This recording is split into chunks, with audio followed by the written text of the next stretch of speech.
Hi guys, I'm Zach from NerdWorks Media, and in today's video I'm going to be showing you how to install your NerdWorks Media LED Miata headlight kit. No, this is not deja vu. I have actually filmed this video before. However, that video was a slightly outdated kit, and since then I've actually made a few improvements to make this a little bit easier of an install for you guys. And yeah, so basically you can throw that old video in the trash and you can just use this one. Alright, so next up, let's actually run through what you guys got. So this should be the kit as soon as you've taken out all the wrapping and stuff. As you can see, I've uncut the cable ties already. What you should get is obviously all the wiring, as well as this little extension arm at the bottom, and one of the two headlights should have a little Allen key.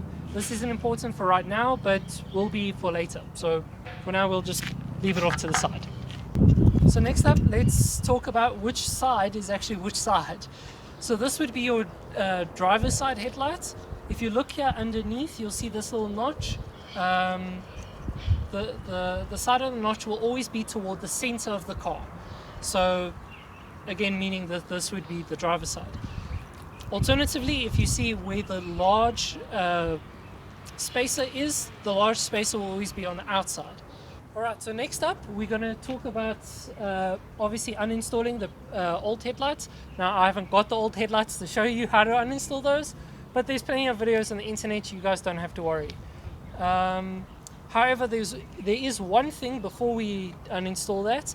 You'll see I'm overlaying footage now of the original motor arm, so the arm against the motor. You guys will see where that is now.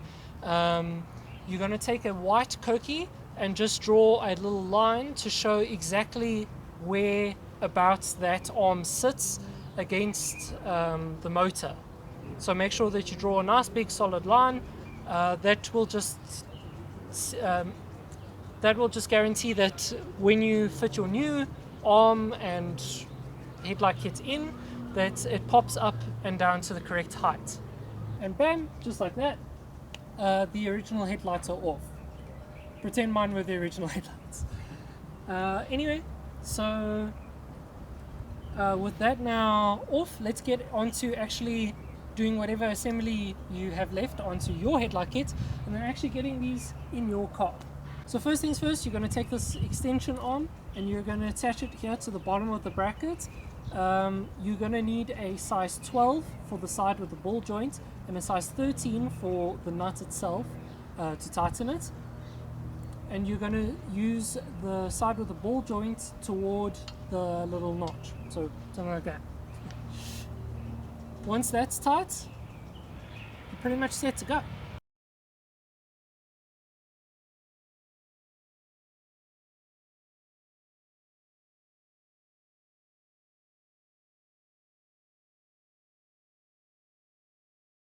Alright, with this now and tightened on now, you'll see that this is actually made of threaded rod. So what you can do is you can actually loosen this and spin it out a little bit, or tighten it in, and that will both extend or shorten the length of your arm. This will help you get the exact height for your pop-ups to come up or down, but do be weary of that, because it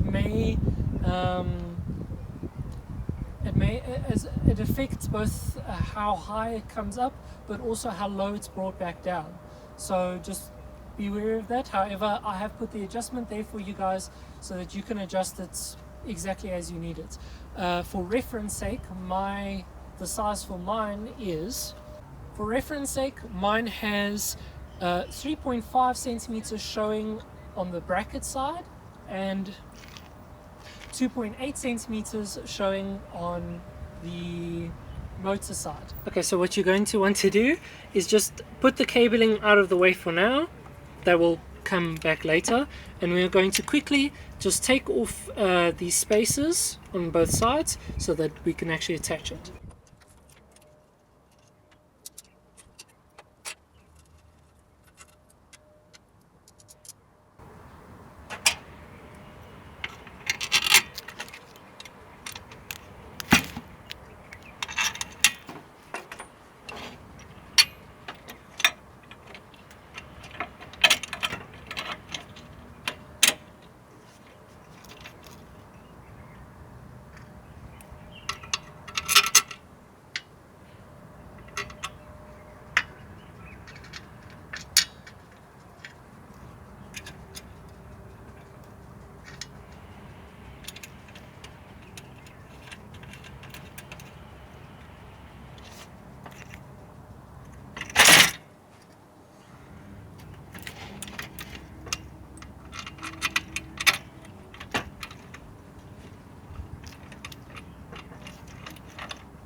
Alright, so we're not going to actually make these too tight just yet. We can just tighten them by hand for right now.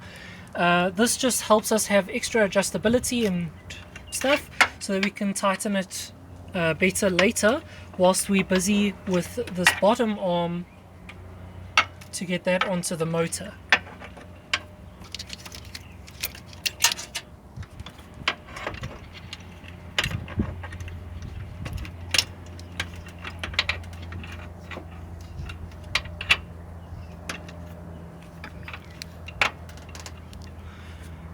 So trying to align it as closely to how the original arm fitted onto the motor, hence why we drew the line earlier, you're going to use the same nut and washer to tighten that onto the motor.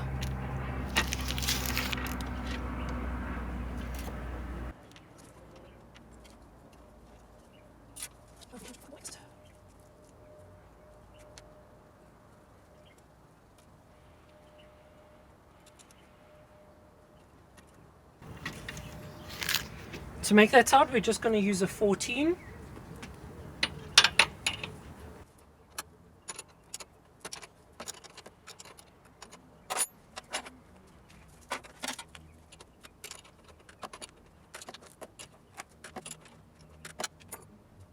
Alright, so what we are going to do now is we're going to take two size 10 spanners, and we're just going to tighten these two. Now the bracket, as you can see, has a little bit of play on how you can tighten it. This will also help if your plate, the cover plate is not aligning 100%. You could always take it back off and tighten the bracket slightly pulled further back or slightly pulled forward, whatever you need to help adjust it a little bit more.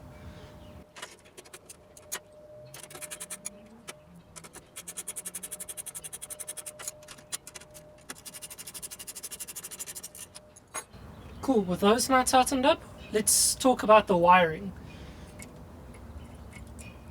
So as you see, most of the wiring is pre-done for you. All you have to do is pretty much take this 3-point plug it into your original headlight plug, sorry. And then secondly, wire these two wires. Now the white wire will be for your indicators. So what I've done, as you can see, but mine's a little bit uglier and more of a test one. Mine runs down to my indicators, and then I've tapped it in using one of these clips.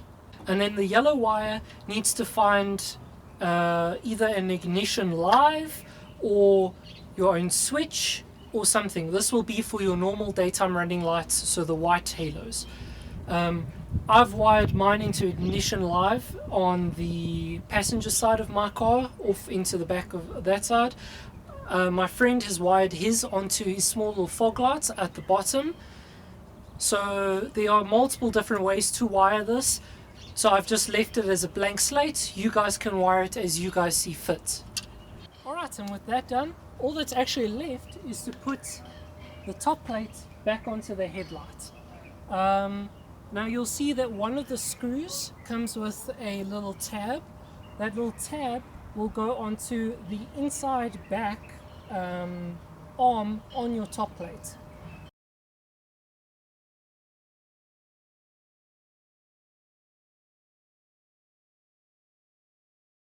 This is just so that you can screw it on and that arm is secure for the headlight.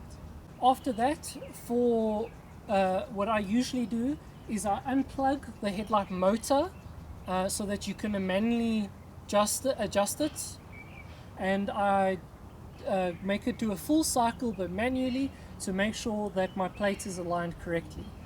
Your original bump stop at the bottom of your headlight might end up being in the way of the bracket. You might need to remove that. You might be able to just pull it down completely and then just leave it there. Unfortunately, our cars are 30 years old and have had probably numerous accidents, so not everything will fit 100% and may need small adjustments, or you might need to bend the bracket slightly, bend some of the tabs on the headlight plate slightly to get it to fit. But otherwise, that's actually it, and the headlight should fit perfectly. Alright, with our kit now all tightened in all the points, as you can see, nice and firm, I've taped up my plugs just to be sure, as well as there goes my screw. As well as I've also now loosened all these screws and the one Allen key bolt here so that they're out, and the one on this side over here I've taken out. So now what we're going to do is we're going to put the plate on again with our special tab on this corner.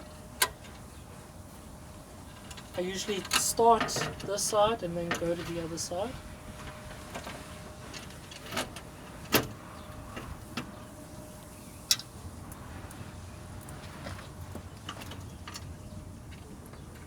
As you can see, everything has movement, and you can tighten it where you feel it sits perfectly.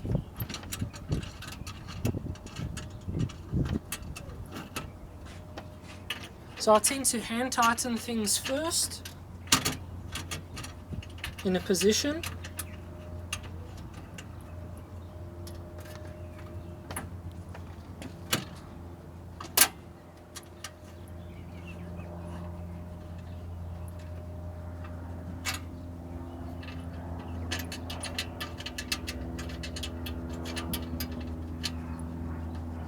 And then to tighten this one, unfortunately this is a little bit uncomfortable.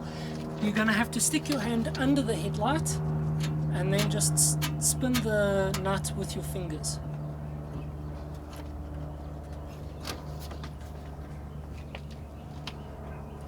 Now, like what I said earlier, what I usually do is I unplug my pop-up motor and then I can manually adjust it.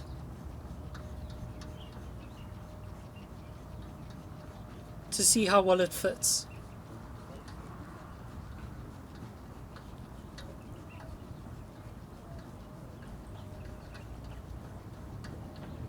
So right now I can see that this one is too far forward. I'm going to have to push it back slightly. The rest of this looks alright. Can't really tell if it's too high or too low yet because I haven't fully brought it down, because I can see this one is wrong. So with that being said, let me push that in.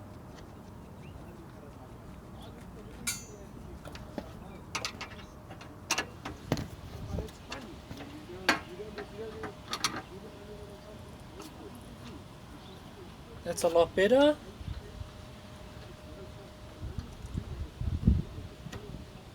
Might need to come a little bit more. I see it's pulling on my plastic here.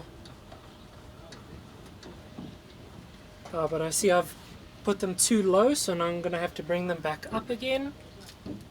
Alright, so I'm going to skip forward a little bit and get my top plates adjusted properly, and then we can continue. Okay guys, so there we go. The kit is now successfully installed, and as you can see they pop up and down completely fine now. And fit great. Don't know what else to say. I understand that unfortunately that one bolt to go under is a little bit of a pain. It is necessary unfortunately, but past that, your kit should be installed. So yeah, I hope you guys enjoyed this episode. If you did, please leave a like and a comment down below, and stay tuned for the next parts. Anyway, thank you guys so much for watching. Until next time, cheers.